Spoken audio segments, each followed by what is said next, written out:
Hey guys, this is DK Spencer. So, Cerakoted. I've had this thing since I was like 10 years old or something. So, it's not been Cerakoted that long, but nonetheless, duller than crap.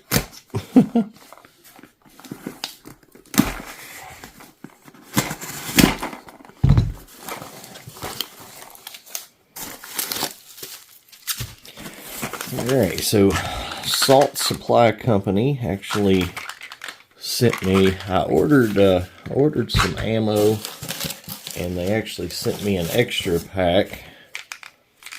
So that was really nice of them.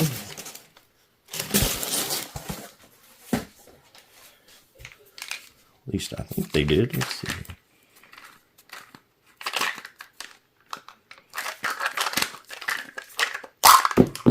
Oh, come on, guys.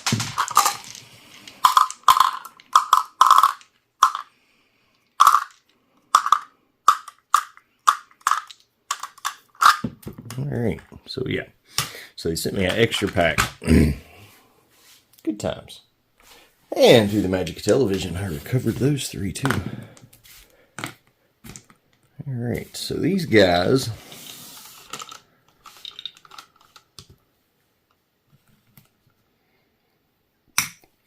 weigh in at 3.76.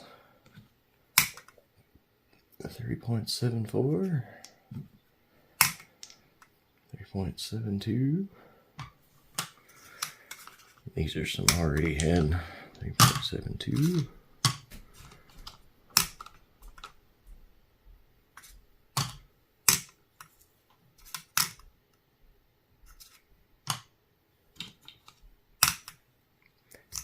Alright, so good times.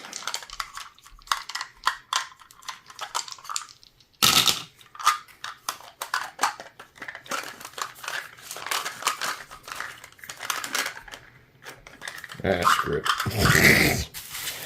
Alright, so also got some extra mags. Something I really like about the, well, there's two things that I like about the Salt Supply Company mags over the Byrnas. Number one, they're a lot smaller. A lot easier to carry. You can carry about 2 for 1, really. Not much difference. You can just about carry 2 as easy as you could carry 1. Just about, anyway. One really good thing about the Salt Supply Company ones, for one thing, they work better than the 7-round Byrna mags that I think now are pretty much only good for hardball ammo, not pepper, not V2s. V2s, the material that V2s are made out of, they catch. So if you're stacking them like this, they catch in there and they snag up and don't work right most of the time. A lot of the pepper rounds, you end up breaking them in the mag. If you use the Duke, they tend to work better than like pepper ball brand, but still. Granted, you get a couple more shots out of it, but these, you can manhandle these pretty well. That's, if you pull that down, that releases it, but not, I mean, you see the size of the little area you have to hit. Manhandle one of these. Woo! You see my point? Alright, so I don't like that the mags go in the front, but I mean, it's just part of the design. Is it a big deal? Well, I mean, I like this better. I do. I like having a mag where a mag's supposed to go better. Yes. But the fact that this mag going where this mag goes works better than this mag going where this mag goes, then, form is more important, or function is more important than form, to a degree. But, yeah. So anyway, there that is.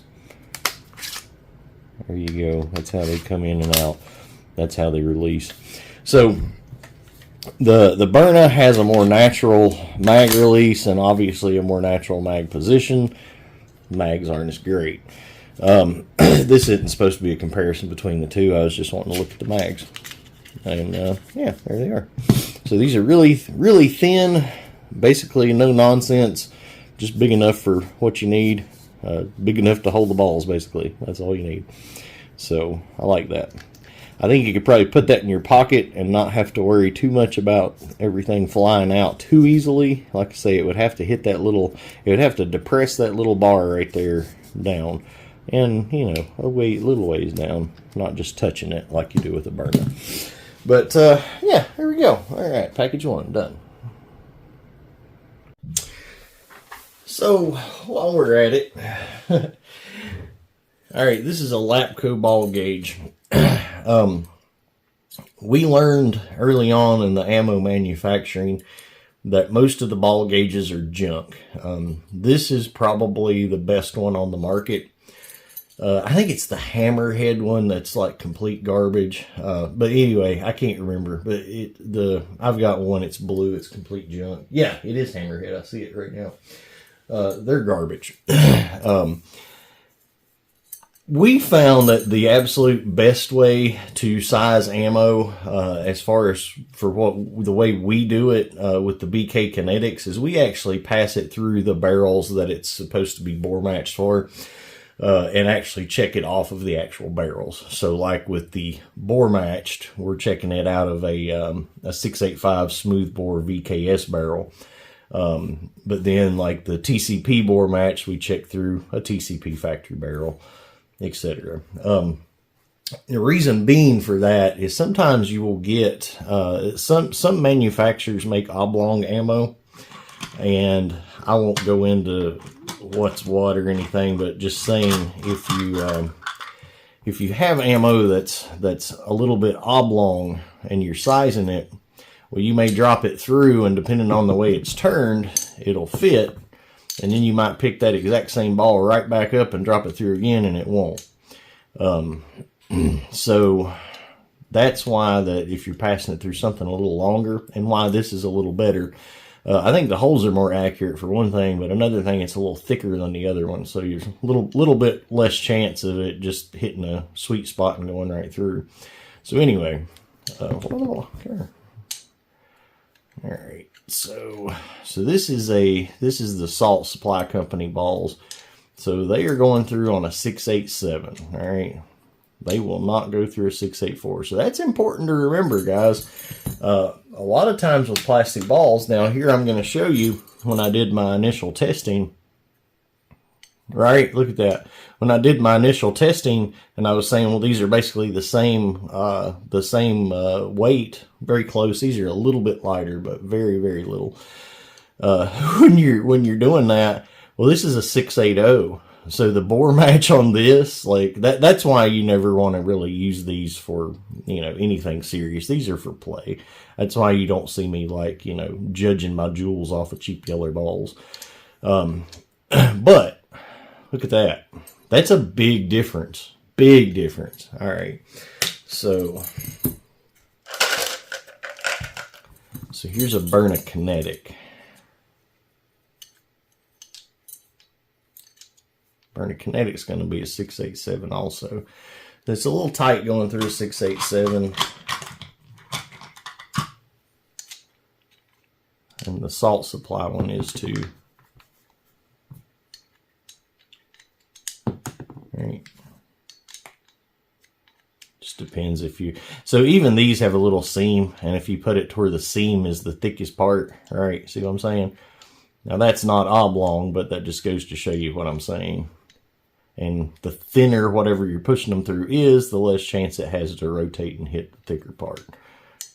Not that it's going to matter on the seam with the amount of power we're using. It's just going to smooth that right on out. But all right, so both of those 687s, cheap yeller balls, 6.8 or 6.80s. Big difference. Wow. Interesting. Oh, look here.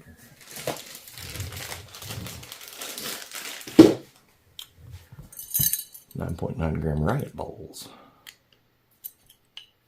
682.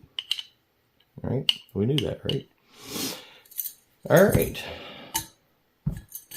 682, 687, 680 for your visual representation. I guess I should put another one of these beside it, because so that's a riot ball, that's a salt supply company. So the salt supply company balls are bigger than your 9.9 gram riot balls. Obviously, we shoot these through a 683 barrel. So, you know, you do not want to shoot Byrna Kinetics or Salt Supply Company balls through a 683. So, important to know. The more you know. I realize now I've used only one kind of white ball for like ever.